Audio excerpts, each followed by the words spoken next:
Loan ని మనం provide చేస్తున్నాము. అంటే 40,000 రూపాయలు ప్రతి ఒక్క పురోహితులు కానివ్వండి, అర్చకులకు కానివ్వండి, ఈ రోజు ఆంధ్రప్రదేశ్ ప్రభుత్వము లేదా బ్రాహ్మణ సంక్షేమ సంస్థ లేదా బ్రాహ్మణ కోఆపరేటివ్ క్రెడిట్ సొసైటీ 40,000 రూపాయలు అంటే 1,850 రూపాయలు 24 నెలలు కట్టుకుంటే కనుక 10,000 రూపాయల లోపల నెట్ ఇన్కమ్ ఉన్న వాడికి కూడా ఇవాళ బ్రాహ్మణ ఆంధ్రప్రదేశ్ ప్రభుత్వము మన సొసైటీ అండగా ఉన్నాయి. ఈ కోఆపరేటివ్ సొసైటీకి కావాల్సిన ప్రతి తోడ్పాట్లు మహిళల తరఫు నుంచి ఒక మెంబర్గా నేను సహకారం అందిస్తానని తెలియజేస్తాను. నేను చాలా అప్రిషియేట్ చేస్తూ ఆహ్వానిస్తున్నాను. దానికి లేడీస్ కూడా ఈ సమయంలో కూడా లేడీస్ ఎంకరేజ్ చేస్తున్నారు అనడానికి ఇది ఒక ఉదాహరణ.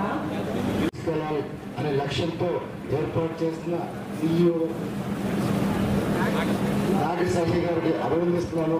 ఎందుకంటే ఈ ప్రభుత్వం ఏదైతే ఉందో నారా చంద్రబాబు నాయుడు గారు మహిళలు పక్షపాతి మహిళలను ముందుకు తీసుకెళ్లాలని ప్రతి మహిళని ఒక సెల్ఫ్ ఎంప్లాయీగా డెవలప్ చేయాలనే లక్ష్యంతో ముఖ్యమంత్రి చంద్రబాబు ఉన్నారు.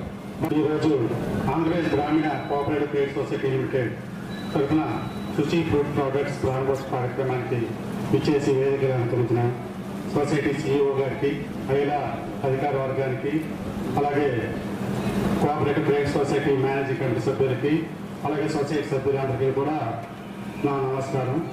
ఆంధ్రప్రదేశ్కి ఒక తలమానికంగా నిలుస్తున్నట్లో సందేహం లేదు.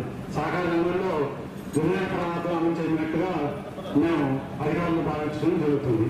అలాగే ఈరోజు సహకార రంగంలో ఆంధ్రప్రదేశ్లో ఎంతో పోటీ ఉంది క్రెడిట్ సొసైటీ ద్వారా. మీకు అందరికీ తెలుసు, విశాఖపట్నంలోనే సహకార రంగం ఎంతో అభివృద్ధి చెందింది. ఆంధ్రప్రదేశ్ కోఆపరేటివ్ సొసైటీ ఏమున్నది అని ఏ సామాజిక వర్గానికి అయినా పెద్దపేట వేస్తున్నారు.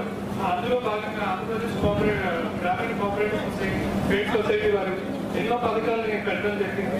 చాలా సంతోషకరమైన విషయం. అందులో ఉద్దేశించి ఈరోజు శుచి ఫుడ్ ప్రొడక్ట్స్ స్థాపించడం జరిగింది. సో అది ఆటోనగర్ లో లేకపోవడం, ఇప్పుడు ఫుడ్ ప్రొడక్ట్స్ కూడా ఆటోనగర్ లో రావడం చాలా సంతోషకరం. అలాగే మా సహకారం ప్రతి కోఆపరేటివ్ సొసైటీస్ కి, అలాగే ముఖ్యంగా ఇప్పుడు ఉన్న గ్రామీణ కోఆపరేటివ్ సొసైటీస్ కి ఇక్కడ ఉంటుందని తెలియజేస్తూ అందరికీ